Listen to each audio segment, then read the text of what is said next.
パッと見無意味に見えるのをもう、なぜこの人は命がけでやろうとしたんやろうっていう想像してもらえるような存在になれたら、僕の理想としてはそこが一番で、それぐらい自分がまだ死ぬ間際までやりたいもんがあるんやとしたら、今の自分としては最高の自分になってるなと思う。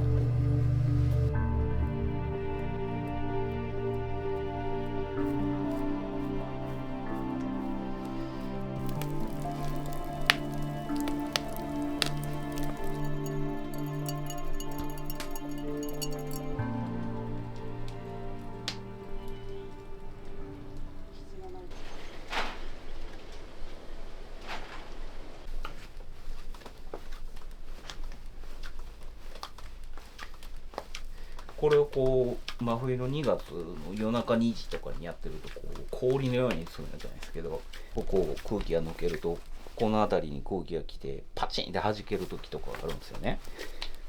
でそうするとうまいこと抜けたなと思ってこう一人でクスッと笑ったりとかするんですけど、そうするとなんかこういうのが楽しいって思える自分は焼き物やっていけるなと思うんですよね。そういうのがだから僕の中では大事な感覚やったりするんですけど、誰かに褒めてもらうとかそういうことじゃないか。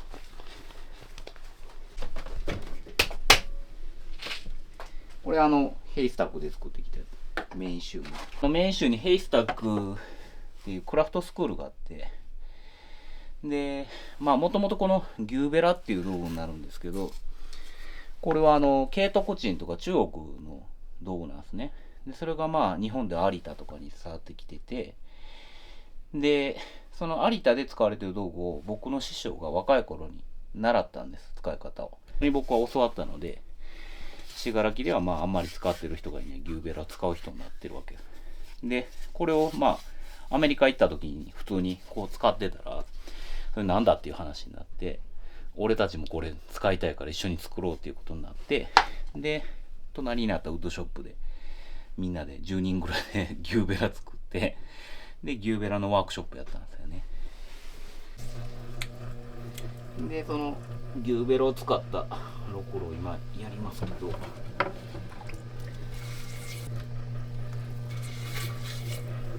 最初にこう荒伸ばしっていう、土殺しって言ったりしますけど、これを何回かやるとこう中に空気残ってる時はこう伸ばし切った時にこの先っちょのところから空気パチンと出ますし、で何よりこう土の硬さにばらつきがある時にこう中の土が外に出てきて混ざり合うので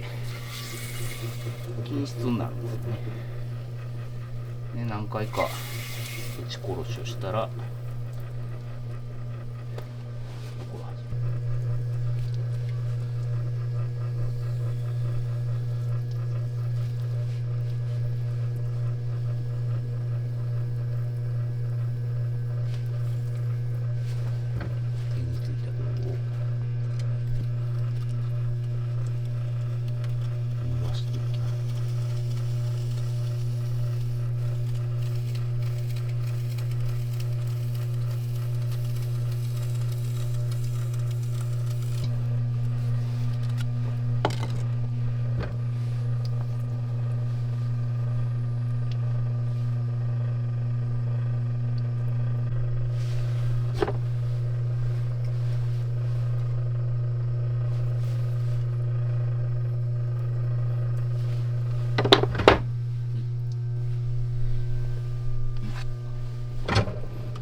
引くのにすごい便利なんでよく使う。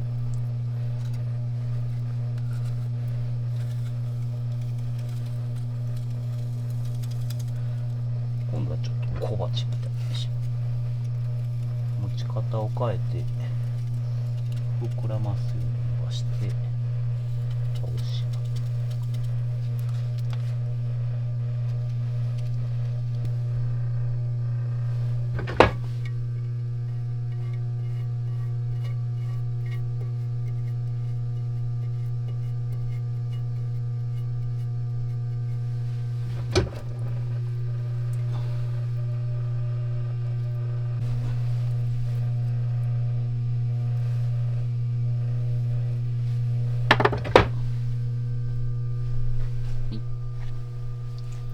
次とっくり引きます。花入れみたいなやつはみんな見たことあるんですけど、よく考えたら日本酒を入れる専門の器作ってるの日本だけなんやなと思って。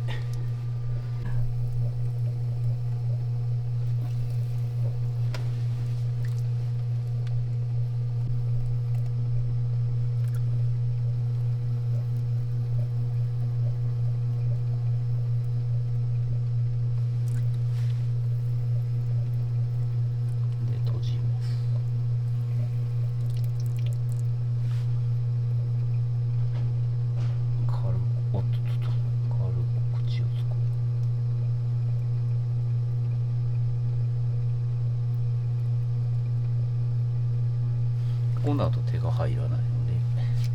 手を使いこれを回して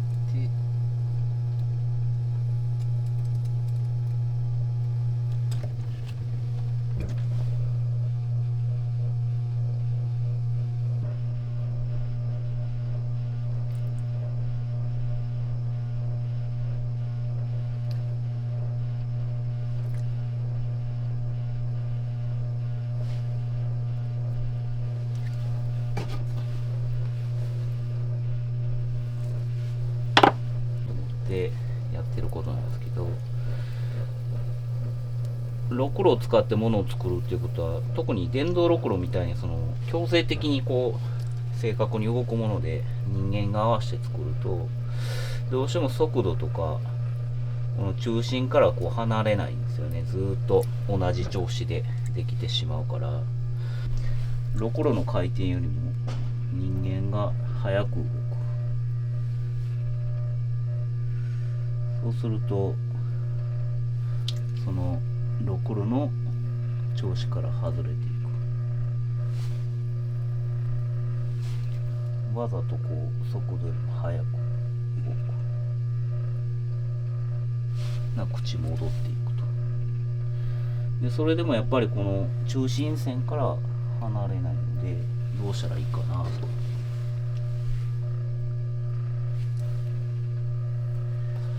切り離して中心から離れて手を動かす。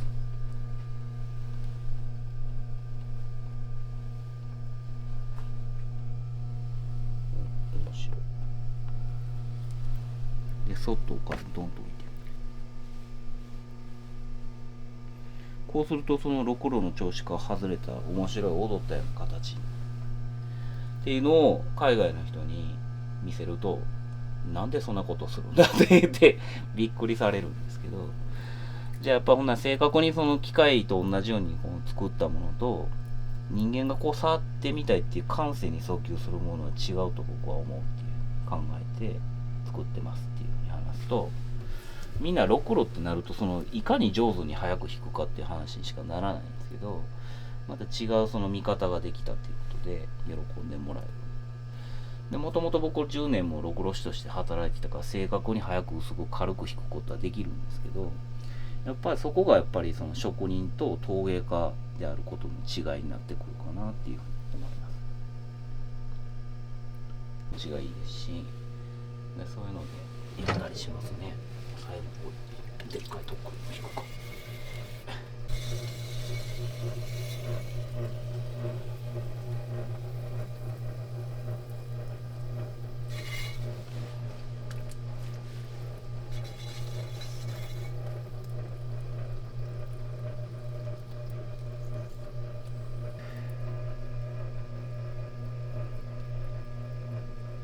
ちょっとちっちゃめの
とか壺とか人と喋りが作ってるぐらいのちょうどいい。ちゃんと面白さが出てるな。前回の釜炊きすごいなんか花入れ作りが面白かったんですよ。もう壺ばっかり作ってましたけど、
壺の形の確認するときはこうやってこう逆向いてこうどうしてもこう普通の目線やとこういう目線でしか壺を見ないんですけど、壺の線をこう確認するのをこうやって見た方が下からの流れを確認できるので、だからケロコロはすごいいいんですよね。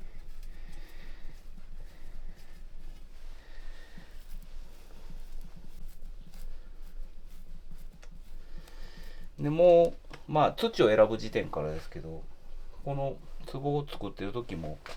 この壺を釜の中で立てて焼くのか寝かして焼くのか考えてて、でこの土を選んだ時点で釜の位置はあの辺で焼いた方が絶対かっこよくなるなと思ってるので、その土を選んで形をこうしてで釜でこう寝かすとこういう感じで3日目ぐらい曲がってくるから、口はもうちょっと広い方がいいなとか狭いやつにして曲がらないようにしようとか考えて作るんですね。だからまあ土を選んでる時点でどう焼くかはもう決まってるんですよね。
花入れ1個出せそう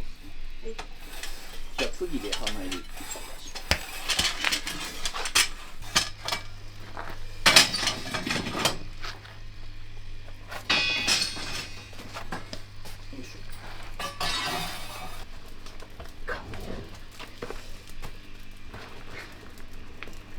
こっちに入れる。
もう一回だ。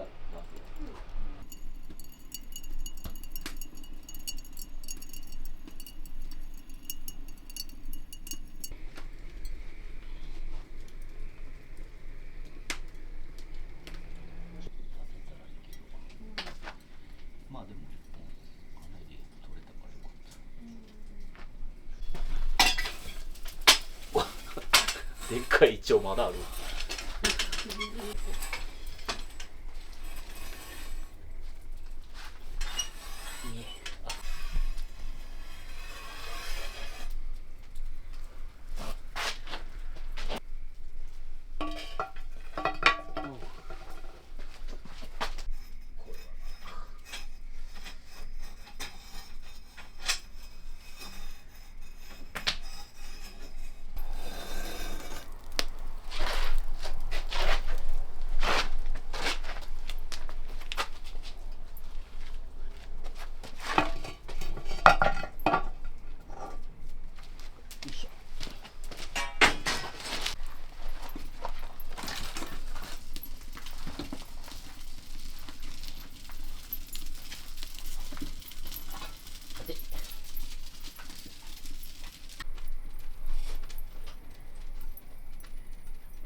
陶芸を始めたきっかけは、まあ子供の頃からものづくりが好きだったので、まあ、常にこう絵を描いたり、こうプラモデルを作ったり、まあ、木があったらスプーンをこう削ったり椅子を作ったりする子供やったんですけど、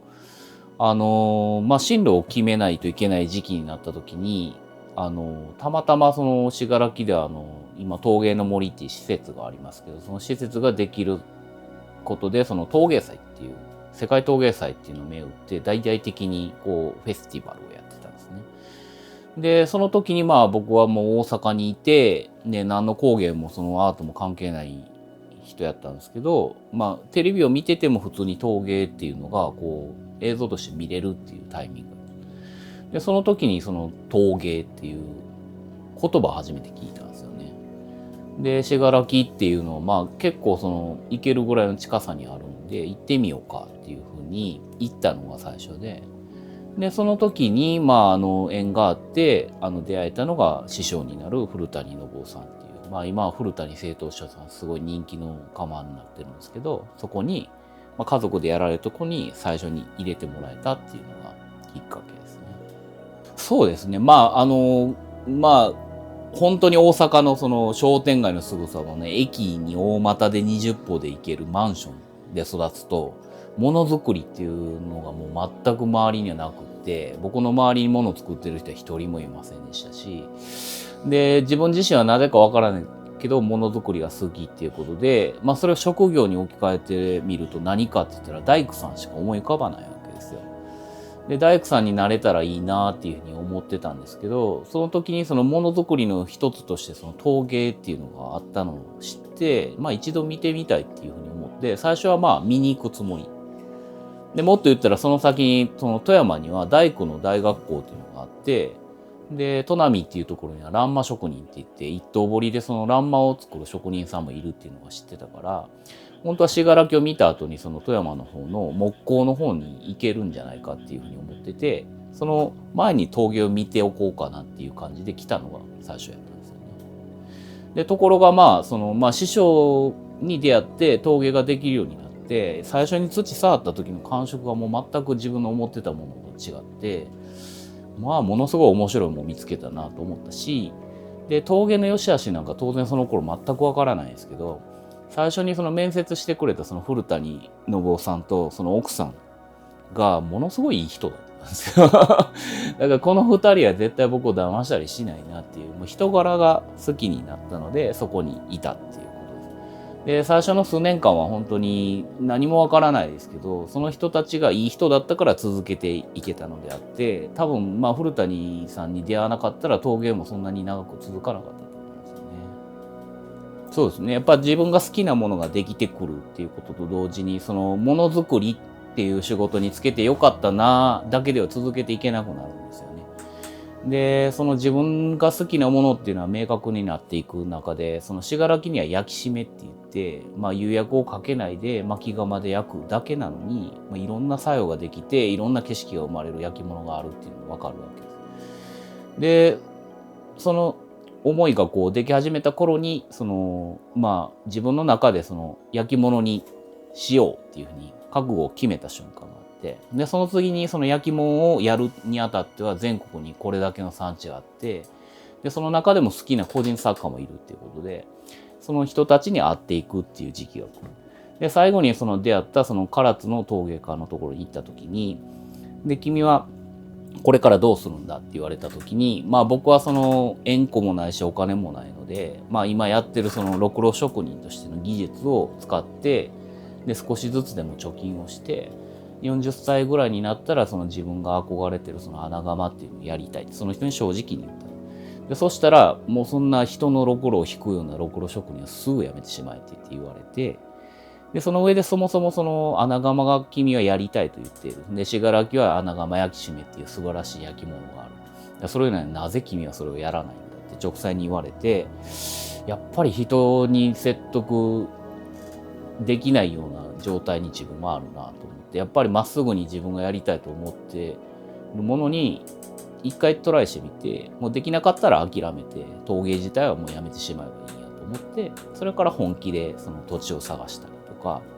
穴窯もできることだけをちょっと考えてやっていこうっていう風な感じで30代に向かっていくって感じですね。初めてアメリカに行った時にアメリカ人に教わったっていうか気づかされたことなんですけど、焼き締めをやってるメンバーがそのオーストラリアとアメリカ人とフランス人で、僕含めて日本人っていうことで、世界中から焼き締めをやってる人間が集まった会に僕は立ち会えたわけです。で、そうするとみんなそれぞれ口々に言うんですけど、それぞれの国に陶芸作家としてやってても、信楽っていうのは僕らでも知っているぐらい有名だと。で、そのお前の使ってる土はどれぐらい昔の土なんだって聞かれて、およそ350万年前ぐらいにできた土やって言われているねって答えると、アラバマから来た若い陶芸家が、俺の持ってきたアラバマの土は2億年前のダイナソーが生きてる時の土だって自慢するんです。で、アメリカ人も同じようにこう、古いものを素晴らしいっていう言い方するんだなって言って笑いながら話聞いてたんですけど、その時に気づいたのが、地球の歴史が46億年やとすると、2億年前の時代っていうのは人間の感尺度で言うとすごい古く感じるんですけど、たった半月前なのか、もしかしたらもっとそれよりも短いかもしれないと。で、350万年前ってなってくるともっと短くって、1分前か、もしかしたらこの瞬間もまだ地球が一生懸命土を攪拌して作ってる最中なのかもしれんと思うと、その地球が今まさに作ろうとしてる新しい土をそのまま切り出して、で、焼き付けるような作業が僕の仕事なんやとしたら、すごく面白いし、で、これこそがやっぱ信楽でしかできない表現になるんじゃないかと思って、やっぱ信楽の土のその生かし方っていうのが、やっぱり自分の中でやっぱり、一番大事なことになりましたね。最初にアメリカに行った時に、さっきのアラバマの2億年前のダイナソーの土っていうの紹介された土っていうのは、掘ってきた土やって言われてるんですけど、僕がもうまるっきりそのまま置いてろくろを引いて土瓶を作れたぐらいスムーズな土やったんですよ。でそれはなぜかっていうと、2億年かかるとその土っていうのは完全に分離して、粘土は粘土だけになるんです。本当に市販されてるようなきめの細かい粘土だけに。でもそれは実は反対に言うと、成分が流れきって粘土成分しかないから、潮石を後打ちで 40% 打ち込んで、ようやく糖土として使えるような土になるとも言えるんですよね。でそういう意味では変化があまりなくて面白くないとも言うんですよ。使いやすい土ではあるんですけど、でそれでも僕は最初のアメリカの旅でそういう土の紹介をされたこともあって、あまり地殻変動がないアメリカの土っていうのは変化のない磁器のような成分の揃った土なんだなって思い込んでたんですけども、去年行ったニューイングランド地方、特にニューヨークのところで土を掘らせてもらった時はすごい面白い土があって、でその土の違いっていうのは日本っていうのは地震の列島なので、僕のイメージとしてはずっと地面が下から湧き続けてるような国なんですね。だから地殻変動もいっぱいあって、粘土層もいろんな層があって、各地に産地がある面白い国だと思ってたんです。ところがアメリカに行くと地震はないんですけど、ニューヨークのところハドソン湾って湾があるんですけど、その湾ができた歴史っていうのは氷河が削れていって潜り込んだところだから海になったっていう話を聞いた。でそこの岸辺のところにある粘土層が綺麗な粘土層にできていて、で石炭層と呼ばれてるところも真っ黒い土の層とかもあって、非常にカラフルな場所を見た時にすごい興奮したんですよね。だから日本は下から湧き上がって地層を作ると。でそれは逆転の発想で、地震はないけどアメリカは上から氷河がめくれていって粘土層をむき出しにする地層を作ってるって聞いたらすごい興奮をした。でそういう信楽も含めて日本の地層の地歴を焼き付けるのが焼き締めやって考えると、アメリカの地歴を焼き付けることもアメリカでもできるって思った時に、もうこれはここで壺を作って焼き締めを焼きたいと思いますし、やっぱ初めて行ったアメリカの時でもこんな面白い土があるんやったら僕もここで全然暮らしていけるなっていうふうに思ったんですよ。焼き締めっていうのは薪窯を使って釉薬をかけないっていう定義でいいと思うんです。だから窯のレベルももっといろいろあっていいと思うんですけど、日本の場合は薪窯で焼くっていうと穴窯か上り窯の2種類になってしまうんですよね。でもアメリカに行くともうちょっと定義が広くなって、グラデーションも細かくいろいろあるのが非常に面白いなと思って、それはやっぱり焼き締めを新しい焼成方法として捉えてるんだと思います。電気窯やガス窯やそういうものと平等に薪窯を見てるから、あんまりそういうふうなことにとらわれないんだと思うんですよね。可能性を当たっていける。ところが日本とかきっと中国とか韓国もそうだと思うんですけど、焼き締めっていうと前時代的なで言い換えると伝統的な技法ってなってしまうので、だから薪窯っていうと穴窯でしょうとか上り窯でしょうって言ってわざわざ限定してしまうことになると思うんですよ。だけどそれをもうちょっと広くとって薪で釉薬をかけないで焼くっていう方法っていうふうに言うと、窯の形ももっとあっていいと思うし、で炊き方ももっとバリエーションがあっていいと思うんですよね。でその中で僕が穴窯って言ってるのは、穴窯っていうのは日本の場合は上り窯の登場で一度技法としては消失してしまうんですよ。技術の断絶が起こるんですけど、不思議と上り窯っていう高性能な窯ができた途端に穴窯で焼けてたものが焼けなくなったとも言えるんですよね。だから僕は穴窯っていうそれこそ前時代的なものをあえて使ってるわけですけど、そこになんか焼き締めの面白みがあって、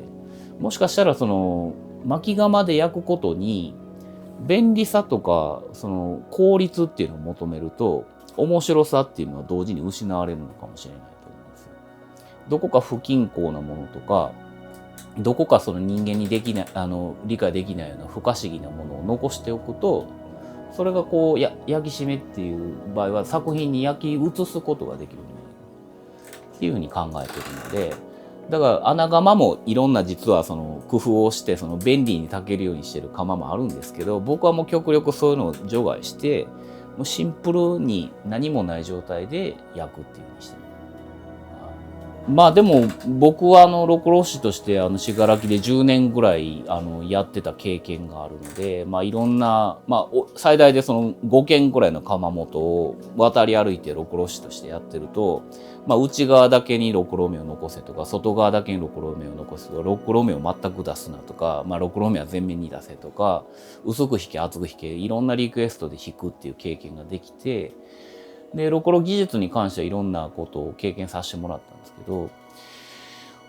それって一体その作品の焼き上がりに関係あるのかと思い始めるんですよね。でましてやその信楽の土の面白さっていうのを見た時に、ろくろが全く引けない土とかもあるんですよ、石ゴロゴロの。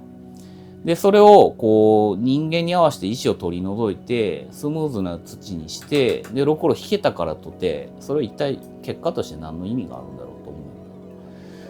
やっぱりそのろくろ技術っていうのは、まあそのなんていうの、金槌を使うとかノコギリを使うとか、まあ道具の話に置いておいて、何が一番大事なのかって言ったら、やっぱりそのせっかく土で作るんだから、土の素材感を一番生かすことをまず筆頭に置かないといけないと。だから土がそのろくろをかけられないんだったら手びねりで紐状にして作ればいいし、紐にすらできないんだったら固めて掘り抜いて外側を切り出すっていう形で茶碗になればいいっていうふうに、やっぱ土からものを考えるっていうふうになったのは、やっぱ土がどういうふうに信楽で生まれてくるのかっていう見る原体験があったから、自分が変われたっていうのがあったと思うんですね。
人生のその深さとか、そのなんちゃらのこう面白さっていろいろあるんやと思うんですけど、僕の場合はほんと人に評価されることとかあんまり自分には関係なくって、でそれはこう自分に対してずっとこう刃が向いてるような感じで、でそこに嘘とか虚栄があるとあっさり自分の心を察してくるんですよね。でそれに対して自分はそこにやっぱり応えていくっていうか、自分自身に応えていかないと何も続けていけないので、だからそれをずっと補強する道具としてやっぱり陶芸っていうのが自分の心を支えてくれてるんだと思いますね。そうですね。まず人に褒められるっていうことが目的なんやったら、多分僕の場合だとすぐやめてたと思うんですよ。で自分の中で本当に面白いって思えるかどうかはもう人に評価されるところとか全く違ってるので、さっきもちょっと土もみの時の話をしましたけど、信楽の2月ってもう零下10度とかになるのですごい寒いんですよね。ほんでそれでも制作する時は夜中の2時とかに起きて氷のような土の塊を触ってで土もみをするわけですけど、まあ一般の人からしてみたらそれはもうほんと触りたくもないし眠いししんどいしやりたくない作業なんでしょうけど、僕の場合はその深夜の2時に2月に土もんでた時に空気がパチンとうまいこと抜けて、うわうまいこと抜けたなと思って一人で喜んでるっていうシーンに気づいたんですよ。これが本当に自分の場合では面白いって思えてる限りやれるなと。でそれは誰に褒められることでもないし、何やって言ったら自分が本当に焼き物やってて幸せやなっていう確認でしかないんですよ。でそれがある限り僕は続けていけると思うし、逆に人に褒めてもらわないと続けていけないっていう状況なら多分とっくにやめてたと思いますね。そうですね。僕も本当は信楽に恩返ししたいっていうのは常日頃言うんですけど、それは本当に心の底から思ってて、僕はその陶芸自身もすごい好きなんですけど、その前にやっぱり自分がものを分からなかった時に古谷信夫さんのご夫婦がいなかったらやめてたと思う。信楽だったからっていうことではなかったと思うんですよ、初期は。で、古谷信夫さんっていう本当に名前の通りのすごい人間的誠実な人が、人間として僕をまず育ててくれて、でその感受性っていうのをちゃんとまっとうにしてくれたからこそ、そのまっすぐにその焼き物を見れるようになったっていうのが、まあ、僕のやっぱ基礎なので、その恩返しをやっぱりいつできるかどうやったらできるかって今は常に考えてますね。だから僕が面白かったよっていうことを全く陶芸に興味ない人に伝えたいっていう、その伝える方法を身につけたいとは常に思ってます。モチベーションとか欲っていうのはあれそう大事ですよね。で僕も欲望っていうのは実はすごいこう悩んでて、まあ禁欲的なすごい貧しい家庭で育ったので、貧しい上に禁欲な家に育ったので、どっちかっていうとその欲望っていうのを否定するような価値観を僕自身は持ってたんですけど、でもやっぱりいろんな人と出会って、その欲のありようっていうのはいろんな形があって、で、その自分をその前進させるその肯定的な欲があるっていうのに気づけた時に僕は嬉しかったんですよね。で、まあそういう、まあ自分の中でも欲に対するその処理ができて、で、その上でその去年はそのニューヨークで個展をするっていうことができたんですけど、そこで僕はこう、なんちゅうの願ってたのは、この姿のまんま、ニューヨークの人の反応を見たかったっていうのはずっとあったんです。ニューヨークでやるからって言ってそれに合わせて何か変えるんではなくて、僕が好きなものをそのままそのニューヨークの人たちにぶつけてみてどんな反応があるかっていうのが見たかったんですよ。で、それができたことに対してはすごい嬉しかったです。はい。で、その人がその評価するっていう話はさっきからずっと出てきますけど、ニューヨークで個展できたっていうことは、僕にとってもすごいこう一個の願いが叶ったので嬉しかったんですけど、それ以上にやっぱり自分が良かったなと思うのは、周りの人たちが喜んでくれたのはすごい良かったです。まあ家族が喜んでくれましたし、で、やっぱり僕を応援してくれてたお客さんとかも一つできてよかったねっていう話で良かったんですけど、でも僕自身がそれで何かこう形作るものが変わるかとか、また次のステージがどうこうっていうふうに考えるかっていうと、あまりそれはなくって。はい。で、一昨日ぐらいですかね、イギリスから陶芸家の方が来て、その時の話にもなったんですけど、ロンドンで個展はされないんですかって言ってたら、個展よりもなんか鎌たけるようになりませんかねって話。そんなこと言われたのは初めてですっておっしゃってたんですけど、でも、僕はこの巻き窯とか、その焼き締めっていうのを通して、その世界の人がどう考えるのかとか、どういう土をどういうふうに焼いてやろうっていうふうに思考するのかが興味があるんですよ。それが、まあ一つは一緒に窯焚くことですし、まあその一つとしてその展覧会をすることで交流できるっていうことの方法の一つやと僕は思ってるんですよね。でそういう意味ではやっぱり自分のやりたいことをちゃんと貫き通すことは変わらないかなと思います。ちょっと端的な言い方になるとその誤解が生まれるかもしれないですが、奥さんによく怒られることなので、言い方は難しいんですけど、僕自身は僕の存在っていうのは本当に意味を感じてないんですよ。僕は本当に全く無意味な存在やと思ってるし、自分には本当に価値がない人間やと僕は本当に思ってるんですね。その言葉通り捉えると本当に家族には怒られるようなことにはなるんですけど、でもその自分ですらこんだけ感動するものがこの焼き物にあるっていうのはすごい感謝する気持ちが生まれるんですよ。なんてことやろうと思うんですよ。もしかしたら生きてる方が面白いのかもしれないと思うし、で、これをやっぱり全く無教養な僕に教えてくれた陶芸とか信楽とか、そういう世界にはやっぱなんとか恩返ししたいと。僕みたいな人間がいたっていうふうに言えるっていうのは非常にありがたいことだと思ってるので、ほんならお前は何を面白いと思ってるんやは、ちゃんとその伝わるような形にしないといけないじゃないですか。それを僕は言葉を研ぐっていう言い方はしますけど、漫然とダラダラ喋ってることではなくて、ここの要点はここなんちゃうかなっていうことを言葉を研ぐって僕は考えてるんですけど、聞かれた時にきちんと言葉にして答えられるようにすること。で、もう一つは行動としてどうやったかっていうのに伝わりやすいっていうのは確かにあるので、僕はそのニューヨークで個展できたことっていうのは、自分自身の喜び以上に周りの人が喜んでくれることっていうのは知ってるんですよ。その人のために僕は頑張るんやと。だからこのいつもやってるその日本人は伝統的な全時代的なものをやってるっていう見え方がニューヨークでこのまま受け入れられたっていうことが分かったらってなると僕は知ってるんですね。そういうことは大事やと思って言葉とで行動とでそれが人に伝わる形にするにはどうしたらいいかっていうのは考えます。若い人のこともすげえなって思えるようになって自分はすごい好きなんですよ。だから品川さんがこの切り取ったこの世界っていうの僕の脳みそって一回交換してほしいって思う。素直に。こんな風に物って見えるんやろかっていう、そのカメラマンに対するリスペクトとかちゃんと生まれるんですよね。で、それをほんなら自分に置き換えて見てみると、一体僕のやってることっていうのはどういう風に伝わるんやろうと。で、それを僕は物を作ってるわけですから、それを手に入れて身近にずっと眺めてみたいって思うものにどうやったらできるやろって考えるんですよ。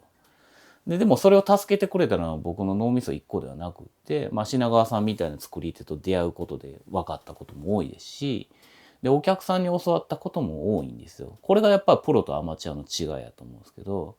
僕は一生懸命命かけて作ったものと思っています。で、それを若い頃のその女性が一人いたんですけど、いつも大きな旅行カバンをガラガラと引きずってくる人だったんですね。で、信楽で個展してる時に湯飲みを一個買って帰ってくれた。で、その人はまたその個展のたんびにガラガラっと引きずって来てくれるんです。いつも大きな荷物持ってるから、何の仕事されてるんですかって言ったら製薬会社の人やったんです。開発の人で。で、甲賀市っていうのはあんま知られてないんですけど、薬の町でもあるので、ドイツのそのメーカーがあったんですね、工場。で、出張帰りに寄ってくれる人だ。で、その人が、その後に結婚しますっていうことになって、で、京都市内に家を建てるっていう。京都市内に新築で家建てるんですかって。で、その時に僕ちょうどタイミングとして京都の大丸で個展をしたんですけど、篠原さんおめでとうございますって、私いつか篠原さんの壺が買いたくって、今日大丸で個展始めてっていうことなんで、記念にこの壺買いますって言って買ってくださったんです。で、その京都の新築の家に飾ってくださったんですけど、物の売れ方っていろんな売れ方があると思うんですよ。お金持ちの人が僕の壺を何個もいっぺんに買ってくれたこともあるんです。だけどその壺は一体どういうふうに使われていってんのか、果たして本当に気に入って買ってくれたのかわからない売れ方もあります。金額的にはそっちの方が大きいんやと思います。だけどその人が若い頃から僕の作品の成長をずっと見ていって、で、その人から喜ばれるような場所で個展できた記念に壺を買ってくれた経験っていうのは、僕はそのお客さんにやっぱ物ってどういうふうに伝わっていって、どういうふうに可愛がられて、で、どういうふうに欲しいと思われるかっていうのを教えてくれた体験だったので、その人に対して仕事をするっていうふうに僕はお客さんに変えてもらったこともたくさんあるんですよ。あの人が喜ぶっていうのはどういうことなんやろうっていうことで、この人にきっとこの話したら喜ばれるやろうがニューヨークで個展できたことやったりとかするので、そこはやっぱりそのプロとしてものを作って生活していくっていうのは深い意味があるなと思ったことですね。僕がすごい自分自身がラッキーやったのは古谷信夫さんっていう人がもう土の作り方からチェーンソーの目立てからでろくろの仕方から隣に座ってで事細かく全部教えてくれたからっていう運の良さやと思うんですよね。で僕がその信夫さんのようにできるかって言ったらやっぱり人間的なこの欠損もあるしで時代も違うので多分できないしきっとその意味もないと思うんですよ。で僕自身のその存在で何か伝えられることがあるとしたら前のめりにバタッと倒れてできなかったっていうことを残すことなのかなと思うんですよ。やりたかったこといっぱいあったけどできなかった結局って言って前のめりに倒れられたら一番僕は理想的ですね。であいつがやりたかったことなんなんやろうってみんなに想像してもらってでもし残るものがあったんやったらまだまだこの辺甘いなって思ってもらってこんな本当にパッと見無意味に見えるのもなぜこの人は命がけでやろうとしたんやろうっていう想像してもらえるような存在になれたら僕の理想としてはそこが一番いいかなと思います。でそれぐらい自分がまだ死ぬ間際までやりたいものがあるんやとしたら今の自分としては最高の自分になってる。